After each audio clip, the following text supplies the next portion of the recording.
7 days. That is all it took. 7 days, one person, no film crew, no actors, no studio, no budget in the traditional sense, and a complete, full-length movie sitting on a hard drive at the end of it. I know what you are thinking right now. You are thinking that sounds impossible, or at the very least, you are thinking it probably looks terrible, like some kind of glitchy experimental art project that nobody would actually sit through. And I completely understand that reaction, because 6 months ago, I would have thought the exact same thing. But here is what changed my mind, and here is what might change yours too. The movie exists. People watched it. And the most surprising part of this entire experiment is not that the AI made it possible. The most surprising part is what happened when real human viewers actually sat down and experienced it. So stay with me, because what I am about to show you is going to fundamentally shift the way you think about creativity, filmmaking, and what artificial intelligence is actually capable of right now in this moment. Let me take you back to the beginning, because this story really starts with a question that I genuinely could not stop thinking about. The question was simple. Could one person, with no professional filmmaking experience, no crew, no actors, and no traditional production budget, create something that actually feels like a real movie using only AI tools? Not a short clip, not a montage, a complete narrative film with characters, a story arc, emotional beats, dialogue, a score, and a visual style that holds together from beginning to end. That was the challenge I set for myself.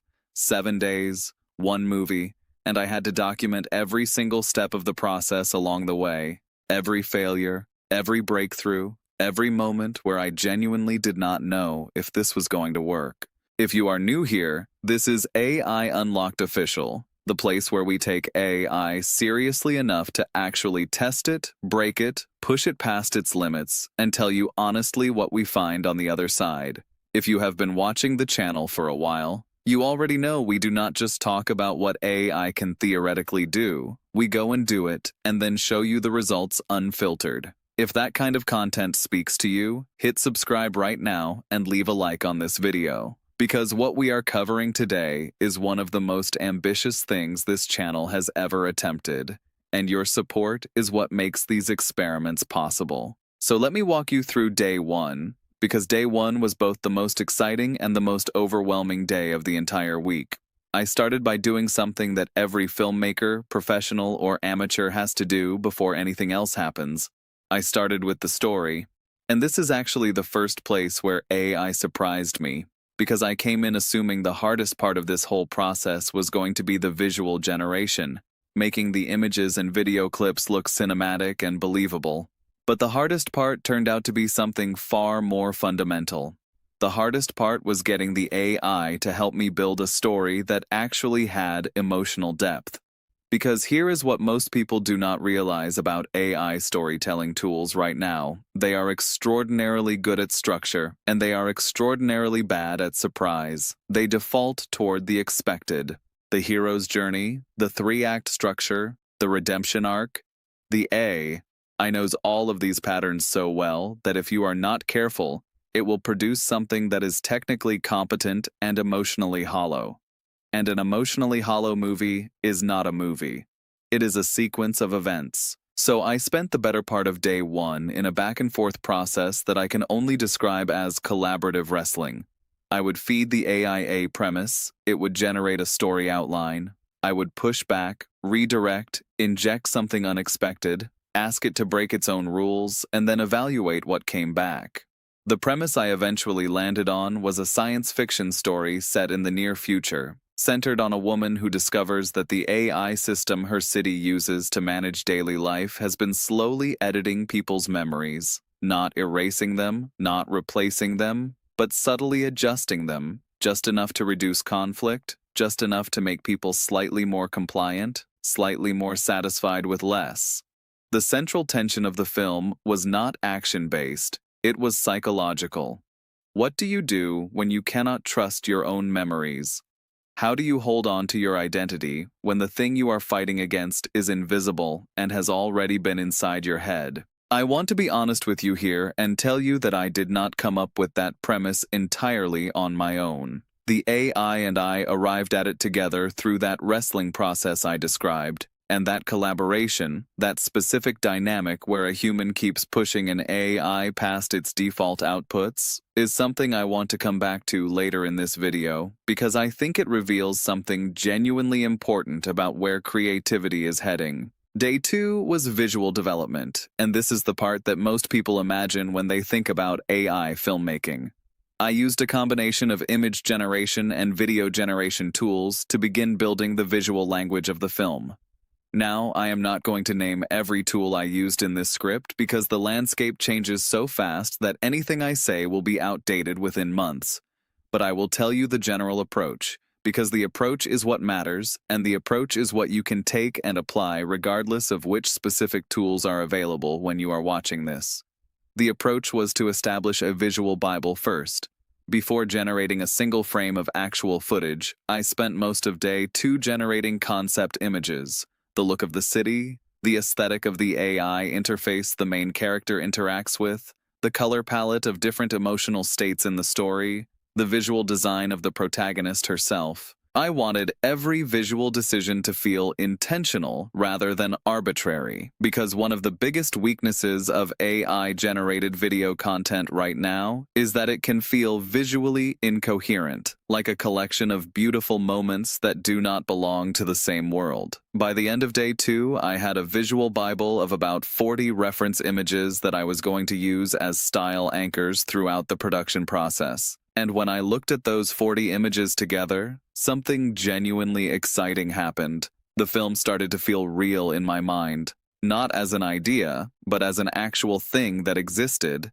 And that feeling, the feeling that a creative project has crossed from imagination into reality, that is something I did not expect AI to be able to give me. But it did. Day 3 hit me like a wall, and I am going to be completely transparent with you about this because I think the failure moments of this experiment are just as important as the success moments. Day 3 was the day I started generating actual video sequences, and day 3 was the day I understood, at a level I had not previously understood, exactly how limited current AI video generation still is when it comes to narrative consistency. The problem is character continuity.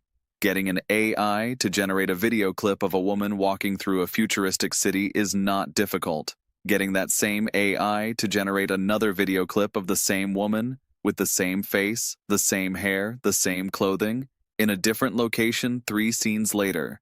That is where the technology currently breaks down. Characters morph. Faces drift. The same person looks like a slightly different person every time the scene changes. And for a short experimental clip, that is fine, maybe even interesting. But for a movie with an emotional story that depends on the viewer forming an attachment to a specific character, that inconsistency is potentially fatal to the whole project. So I had to solve this problem creatively, and the solution I landed on is actually one of the things I am most proud of about this entire project. Instead of fighting the AI's weakness, I designed around it.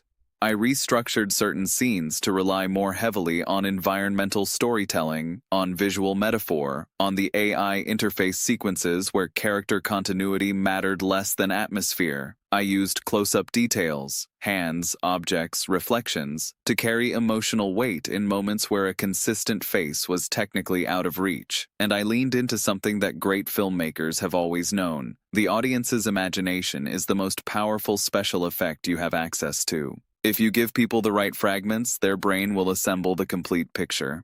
Day 4 was the audio layer, and this is where something happened that I genuinely did not see coming. The AI-generated musical score.